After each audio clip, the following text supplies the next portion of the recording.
Well, what you just heard there, it's all three Boss Reverb stompboxes ever made, all in one little sound clip. So, just thought I would just kind of give you a little taste of all three of them on at one time. So, I wanted to just do a quick little showcasing of these pedals because I've got all three of them right now, and I'm probably going to sell one or two of them pretty soon. But while I had all three, I just wanted to do a little demo because I don't think I've seen that anybody has before made a demo of all three of these. So just gonna do a little bit of compare and contrast, and gear we're using is the Radial Texas Overdrive pedal from their Bones series, and using a Fender USA Blues DeVille 212 combo, and then a Gretsch Duojet reissue for the guitar with Filtertron humbuckers. So here is the overdrive sound.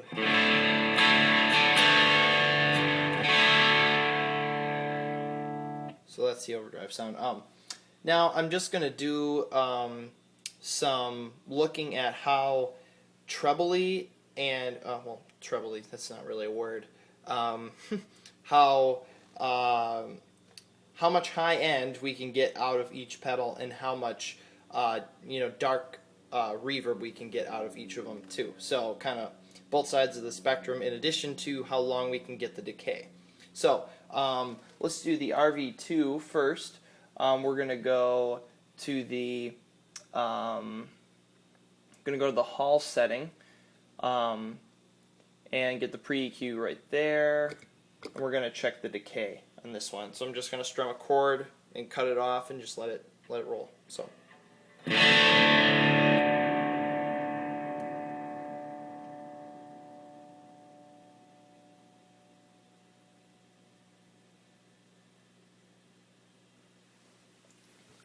RV-2, fairly long decay.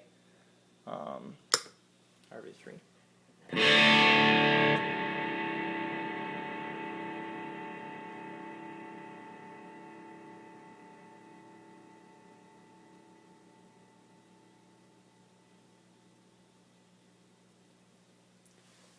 RV-3, a bit longer. I'm going to set the tone in the middle. We're on the modulate setting for the RV-5. I think it's kind of got the longest decay. A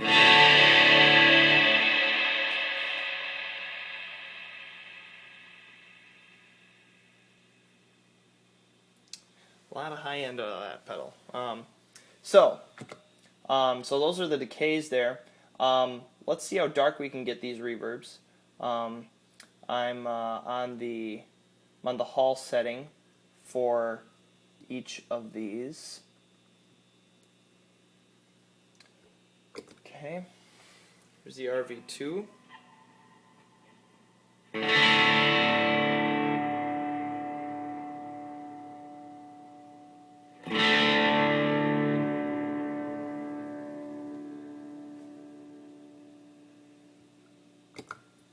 Okay, it's RV-3.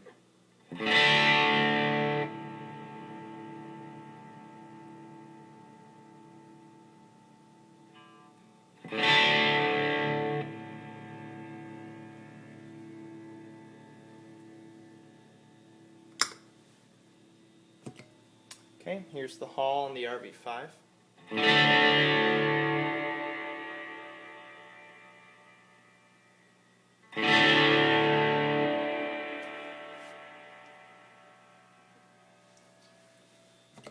Okay, now let's go the other direction. Let's do a little bit of brightness on all these. We're going to basically go to the plate settings on each one.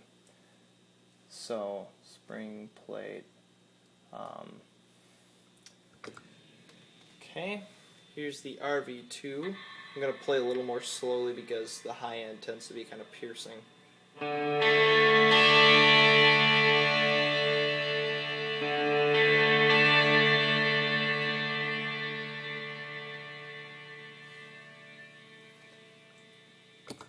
It's got a lot of high end to it. RV-3.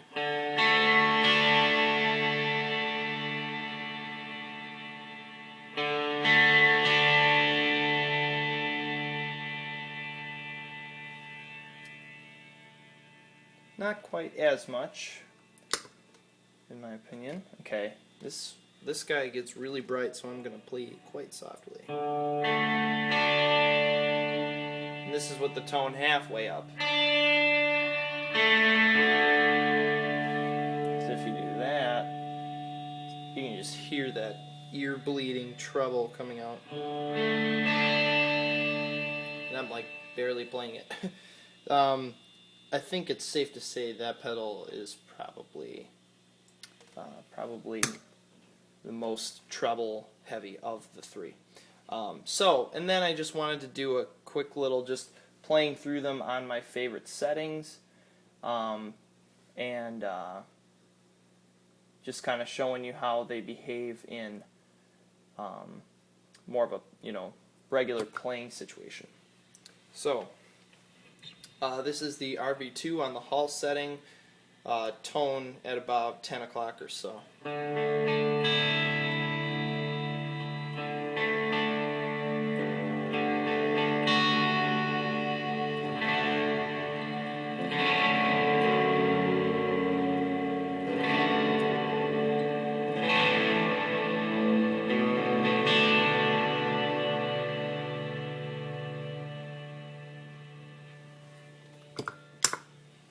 RV-3.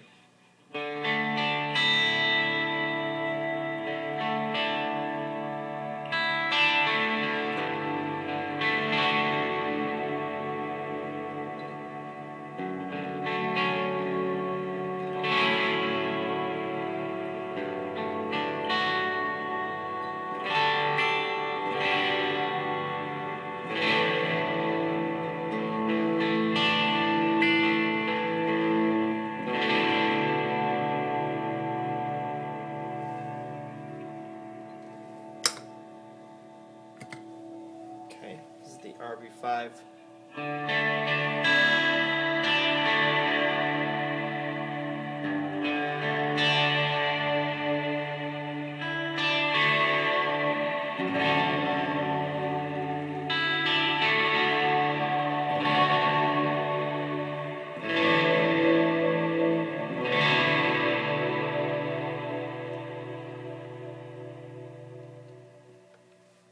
So definitely that modulate setting is the the highlight of the RV-5, and I had the tone all the way down there, and that was still pretty bright. So I think the conclusion, in my opinion, of all these pedals, I think my favorite probably is the RV-3 overall. And the RV-2 definitely has that kind of low fidelity reverb charm that kind of makes these vintage Boss reverbs pretty interesting and different. So I definitely like the RV-2 a lot. I like the Hall setting. I think it can get pretty bright, but it can also get dark too if you want it to do that as well. But the RV-3 definitely has the most kind of body, I think, to its reverb, and there's a lot of kind of low end available, for swells and stuff. It's really nice for that ambient stuff, and it doesn't get that trebly if you turn the knob all the way up. It's not too bad. And I didn't even utilize the mix control. The mix control is cool because it's kind of unique to that specific Boss reverb. The RV-5 definitely has tons of high end in it, and I would say it's not the most overall usable reverb pedal, but the modulate setting is so cool. There are some pros and cons. Hope you guys liked the video. As always, the glory goes to God, and thanks for tuning in.